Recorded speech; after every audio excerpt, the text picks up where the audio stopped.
Alex Sprague, the convention coordinator of the Indie Game Developer Network, and what we are is about a over 100 strong group of indie game devs who come together and are able to do stuff like come to PAX Unplugged, which, if you know, is really expensive and hard to do as a solo person.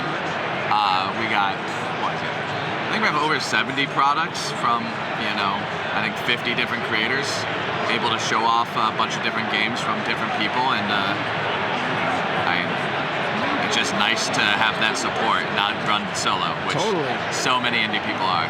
Yes, for sure. I mean, I'm only come here just doing this stuff solo, and it's expensive just for that. So I can't imagine if you were to factor in however much it costs for a booth, or to try to get into a corner of somebody else's booth, or And a lot of the time is you need to know someone who's going to have a booth and has that space, and that means you have to come to a con and plan for next year. And because we have so many people that we can basically say, we're going to this thing, and we're going to be able to cover it no matter what. We'll have enough volunteers, we'll have the space to sell people stuff. When we have the building, we're going to run events, we're going to play demos. And, I mean, a lot of the people's stuff we sell aren't from America, and that's, if you're not American, it has to be nearly impossible to come to a con. Yeah, a lot. Because we have games from Australia and the Philippines and stuff like that, so it's... Now, the organization, Jean-Luc was telling me you guys are non-profit. Yep. So how did that come about, if you know? So it was originally started just a few people in the industry that are now a lot of big names a lot of time. The founding member who gives us the most advice still is probably Mark Diaz-Truman, who made Magpie Games. And now he's always around to answer some questions, give us some good advice. But, he doesn't need to be at our booth. He has his own that's 5 times the size of this. But what it does is it lets people who are starting out kind of have that footstep in, where it's, hey, all I need is someone to kind of be able to support me in a little way, whether it's going to cons because you don't want to deal with 1,000 people a day, where I'm happy to do it, or it's how do I do printing well without getting screwed over, because quality differs. I'm not going to name names, but we all have had our horror stories with that. And for the nonprofit stuff is, we elect leadership every 2 years. It's all volunteer run. For cons and stuff, the way we do it is, hey, if we did $0 in sales, it would be pretty bad for a lot of people, but it wouldn't ruin anyone's life.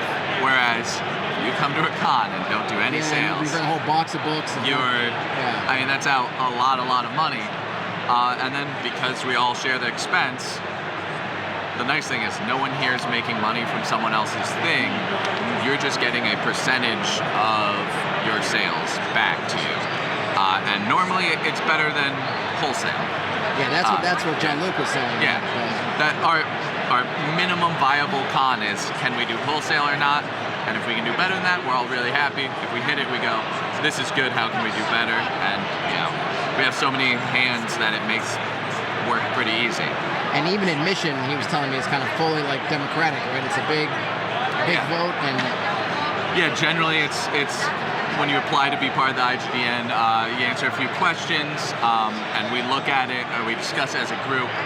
Nothing formal. It's just when people have time, it's an email form, and we say hey, if I personally know this person, I'll say, hey, they've been great. I'm a big fan of their work. I think they'd be very helpful here. And the nice part of it is, sometimes we'll be like, hey, this person probably won't get out of the IGN what they want. A lot of times people in video games will apply and will say, hey, that's not our thing. We're not going to be able to help you in any way.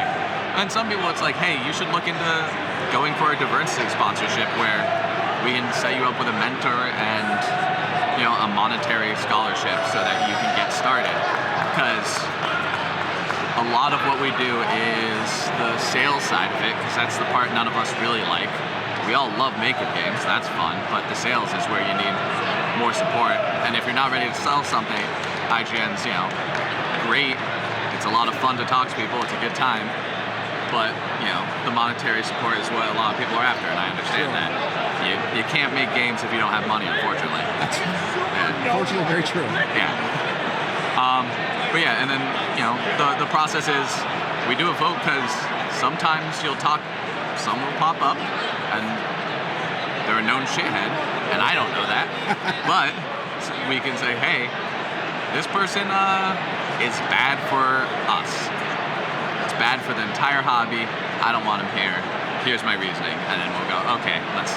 Yeah, no, let's it's a really cool process, and it's very, I guess, transparent, right? Yeah, everyone like one maker, one vote kind of thing. Yeah, and the thing is, we also have a strict rule of if anyone wants to go out on a limb and say like, I straight up vetoing this person, they're harmful because there's harmful people out there. We'll just not let them in. They can apply again in a year. Most of the time, you could guess the names we've vetoed. That's all I'll say about it. It doesn't happen often. I hear you. So what's is there any, do you guys like highlight any particular ones? How does it work? Or in terms of like, say, selecting games for the showing or game demoing, is it just about which creators are here to support their games, or how does that? So for what we're demoing right now, a few of these tables creators paid for so that they can run their own games here, show them off, especially the one we're sitting at, which I think you'll talk about a little later, is for an upcoming Kickstarter. So they wanted to be able to demo stuff beforehand. One of our tables over there, I sponsored so that we could just run any game we have available, try to run copies of it if we have a quick play available. Basically it's for like stuff at the booth, it's anything that we can get on the shelves. We take a few copies of stuff. We're never gonna have the next $100,000 game at our booth, but when you have a small print run, we can handle that within the organization. It's fine. Well, we don't handle the printing, but we can handle taking it to cons and stuff. And there's no selection really for it. I just bring everything I can within normal bounds. We have some struggles with board games because of how big they are, where I can't bring 70 board games. That's so much space. But until we get too big, I'm not going to hold a selection at all, is my thoughts. Right? Like, if it comes a time we have so much stuff we can't handle it, well, then that's a good problem to have. We'll talk about it later. I always say to myself, like, some point I'll become too big for my britches, and I welcome that day. Yeah, I would love it. Yeah, I mean, one of the things right now is we never know what's going to be popular. So many things will have surprise sellouts. At Gen Con, one of the things was Heavy Metal Thunder Mouse sold 5 times the copies it did the year before. Wow. And it turns out Ryan Gosling's making a movie of biker mouse mutants on Mars, whatever that cartoon was. So a resurgence of the theme came back, and now everyone wanted that game. And I was like, well, I didn't bring every copy, and I should have, because I didn't know that this wild series of events was happening. How you would have been able to know? That would be a great prediction. Yeah, but Derek, who makes that game, also didn't know that, so I didn't feel bad. I let him know, and he was like, oh, okay. So, but yeah, no, it's nice having such a wide spread because everyone who comes by the booth finds something they're like really interested in. Yeah, no, I was just taking a look. There's a lot of nice things over here, and from a perspective, buyer, just player of things. Like, I mean, all the books look beautiful.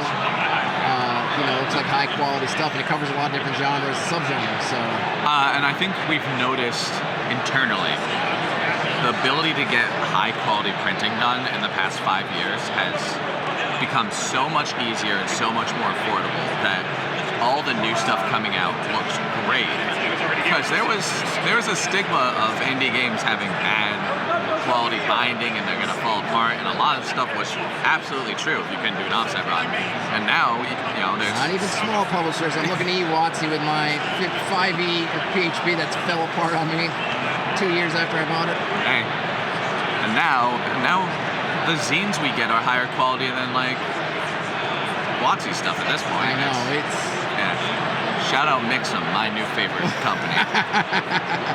Do you feel like there's like an arms race now with because I feel like everyone's gonna just keeps just raising the ante with kind of these printed. I mean, I know like in the kind of indie RPG sort of environment, it almost gets to like fetishy levels, the kind of it can the sort of print products.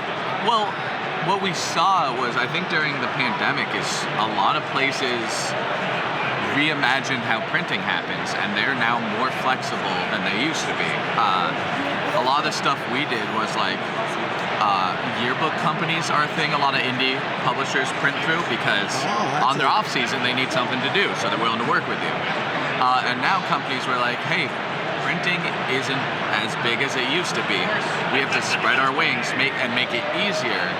And the technology has come so far that I can go from a PDF to a printed book in an hour on a website. And that used to be That's a really good point, because you think about printing for most everything else is going down the tubes, but for this space, it's just more and more, and people want more and more lavish, stuff on the cover, and just like full color, and foils and ribbons, and I think foiled ribbons. A member of our organization had golden cutlery with the game they did. And I was like, well, that is quite literally the most lavish thing I could imagine.